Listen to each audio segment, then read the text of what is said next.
The rain tapped softly against the small apartment window as Amina tied her faded scarf and checked the clock. It was 5 a.m. The city outside was still asleep, but her day had already begun. In the corner of the room, her two children slept peacefully under a thin blanket. Their school bags rested beside them, carefully cleaned and prepared the night before. Amina worked 3 jobs. In the morning she cleaned offices. In the afternoon she packed food at a factory. At night she stitched clothes for neighbors using an old sewing machine that made more noise than money. Every day was the same struggle, yet every morning she smiled before leaving. She quietly placed bread and tea on the table with a handwritten note. "Study hard. Your future will be brighter than mine." The cold wind hit her face as she walked to the bus stop. Her shoes were worn out, and her hands were rough from years of hard work. Still, she carried herself with dignity. At the office building, workers rushed past her without noticing the woman mopping the floors. Some people ignored her completely. Others left extra mess behind, but Amina never complained. Because inside her heart lived one powerful dream.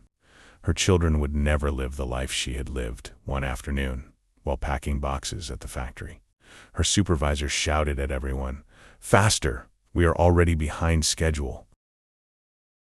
The workers moved nervously. Amina's back ached badly, but she kept going. Suddenly she felt dizzy and nearly collapsed. Another worker caught her arm. "You need rest," the woman whispered. Amina smiled weakly. "Rest can wait. Bills cannot." That night, after returning home exhausted, she found her son awake at the table, studying under a dim light. "Why are you still awake?" she asked softly. Her son looked at her tired hands and said, "Because one day I want you to stop working so hard." For a moment, Amina froze. Tears quietly filled her eyes. Not because life was difficult, but because her sacrifices were being seen. Years passed. There were many hard days. Days without enough food. Days when electricity was cut off. Days when she cried silently after her children slept. Still, she never gave up. Whenever life pushed her down, she stood back up again. Her children grew older. Her daughter became a teacher. Her son earned a scholarship to university. On the day of his graduation, the large hall was filled with applause.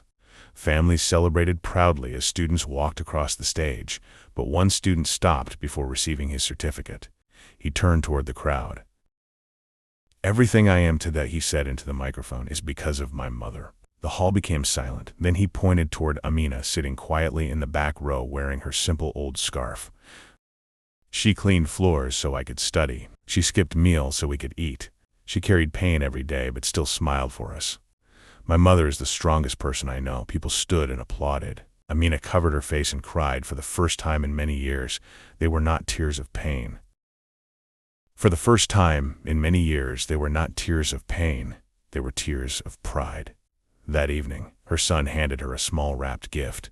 Inside was a brand new sewing machine. But attached to it was another note. "Now it is your turn to rest."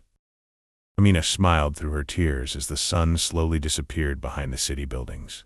For years, she had carried her family like a candle burning itself to give others light, and finally, that light had returned to her. Moral, hard-working mothers may not wear crowns, but every sacrifice they make builds the future of their children. Real strength is continuing forward even when life becomes difficult.